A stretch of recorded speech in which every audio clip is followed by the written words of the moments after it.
స్నాజీ surgeon నుండి surgery యొక్క మరొక ఎపిసోడ్కు స్వాగతం. నమస్కారం. ఈరోజు మనం రొమ్ము లక్షణాలతో మన దగ్గరకొచ్చే పేషెంట్లని ఎలా ఇన్వెస్టిగేట్ చేస్తాం, ముఖ్యంగా ఆ ట్రిపుల్ అసెస్మెంట్ అప్రోచ్ గురించి మాట్లాడుకుందాం. ఇది మన డైలీ ప్రాక్టీస్లో చాలా ముఖ్యం కదా. నిజమే. అంటే రొమ్ము గడ్డలు గాని, నిపుల్ డిశ్చార్జ్, స్కిన్ చేంజెస్ ఇలాంటి లక్షణాలతో వచ్చినప్పుడు ఈ ట్రిపుల్ అసెస్మెంట్ అనేది ఒక స్టాండర్డ్ అప్రోచ్ ఇప్పుడు. అవును. దీనివల్ల రోగ నిర్ధారణలో ఖచ్చితత్వం బాగా పెరిగింది. ఖచ్చితంగా. అసలు ఈ ట్రిపుల్ అసెస్మెంట్లో 3 భాగాలుంటాయి. ఒకటి క్లినికల్ ఎగ్జామినేషన్. అంటే హిస్టరీ తీసుకోవడం, ఫిజికల్ ఎగ్జామినేషన్ చేయడం. సరిగ్గా. రెండోది రేడియోలాజికల్ ఇమేజింగ్, అంటే మ్యామోగ్రఫీ, అల్ట్రాసౌండ్, కొన్నిసార్లు ఎంఆర్ఐ కూడా. ఓకే. ఇక మూడోది టిష్యూ శాంప్లింగ్, అంటే బయాప్సీ అన్నమాట.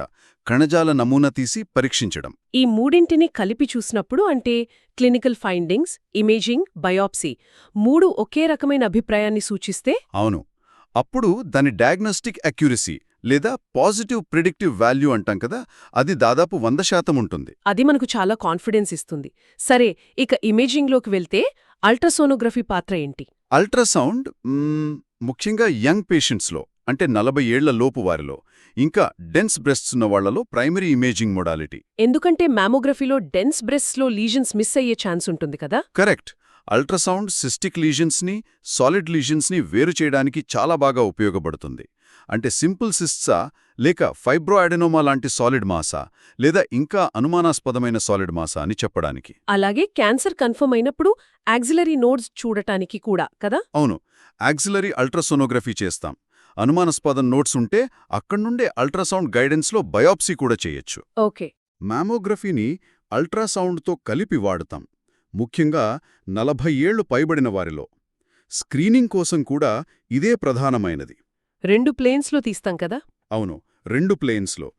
దీని రేడియేషన్ డోస్ కూడా చాలా తక్కువ, సుమారుగా 1 మిల్లీగ్రే పర్ ఫిల్మ్. ఈ మ్యామోగ్రఫీ రిపోర్ట్లో BIRDS కేటగిరీస్ వాడతాం.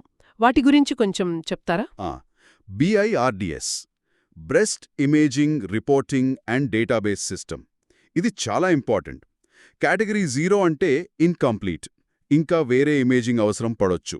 1 అంటే నెగటివ్, 2 అంటే బినైన్. కరెక్ట్.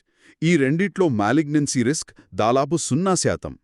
కేటగిరీ 3 అంటే ప్రాబబ్లీ బినైన్, రిస్క్ 0 కన్నా ఎక్కువ, కానీ 2% కన్నా తక్కువ లేదా సమానం.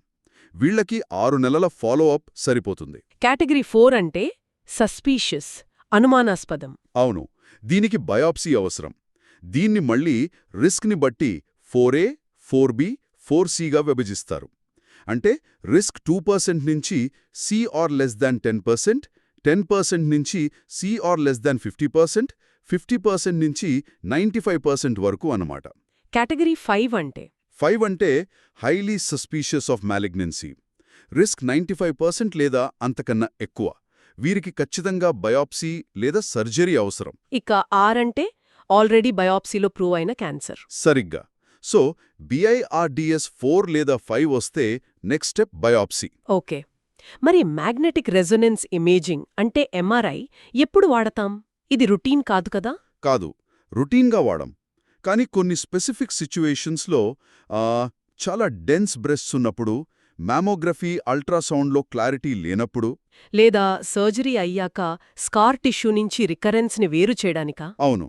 అలాగే మల్టీఫోకల్ లేదా మల్టీసెంట్రిక్ డిజీజ్ ఉందేమో చూడటానికి, BRCA మ్యూటేషన్ లాంటి హై రిస్క్ ఉన్నవారి స్క్రీనింగ్లో, ఇంప్లాంట్స్ ఉన్నవారిలో, లేదా MRI గైడెడ్ బయాప్సీ అవసరమైనప్పుడు వాడతాం. అర్థమైంది. మరి పీట్ స్కాన్ పాత్రేంటి స్టేజింగ్లో? పీట్ స్కాన్ని ఎక్కువగా లోకలీ అడ్వాన్స్డ్ డిజీజ్ స్టేజింగ్ కోసం వాడతాం. అంటే T3, T4 ట్యూమర్లు లేదా N2, N3 నోడల్ డిజీజ్ ఉన్నప్పుడు. లేదా ఎర్లీ స్టేజ్లో మెటాస్టాసిస్ సస్పెక్ట్ చేస్తే? అవును. T1, T2, N0, N1 స్టేజ్లో ఉన్న మెటాస్టాటిక్ లక్షణాలు కనిపిస్తే వాడతాం. అయితే దీనికి కొన్ని లిమిటేషన్స్ ఉన్నాయి. కొన్నిసార్లు ఇన్ఫ్లమేషన్ లేదా టీబీ లాంటి ఇన్ఫెక్షన్స్ ఉంటే ఫాల్స్ పాజిటివ్ రావచ్చు. ఖర్చు కూడా ఎక్కువే. సరే, ఇక ట్రిపుల్ అసెస్మెంట్లో 3వ భాగం టిష్యూ శాంప్లింగ్. ఇప్పుడు core needle biopsy, CNB gold standard కదా. అవును, ఖచ్చితంగా. ఇది లోకల్ అనెస్థీషియా ఇచ్చి ఇమేజ్ గైడెన్స్తో, ఎక్కువగా అల్ట్రాసౌండ్ గైడెన్స్తో చేస్తాం. బ్రెస్ట్ లీజన్కి 14 గేజ్ 14G సూది, యాక్సిలరీ నోడ్స్కైతే 18 గేజ్ 18G సూది వాడటం స్టాండర్డ్. బయాప్సీ చేసేటప్పుడు టెక్నిక్ ఇంపార్టెంట్ కదా? చాలా ఇంపార్టెంట్. లీజన్లోని సాలిడ్ భాగం నుంచి శాంపుల్స్ తీసుకోవాలి. సిస్టిక్ డీజెనరేషన్ ఉన్నా, పెద్ద బ్లడ్ వెజల్స్ ఉన్నా అవాయిడ్ చేయాలి. తగినన్ని కోర్స్ తీసుకోవడం ముఖ్యం. కొన్నిసార్లు వాక్యూమ్ అసిస్టెడ్ బయాప్సీ VAB కూడా చేస్తారు కదా, దాని అడ్వాంటేజ్ ఏంటి? VABలో పెద్ద సూదులు వాడతాం, 8 గేజ్ లేదా 11 గేజ్. దానివల్ల ఎక్కువ టిష్యూ వస్తుంది, సో శాంప్లింగ్ ఎర్రర్ తగ్గుతుంది.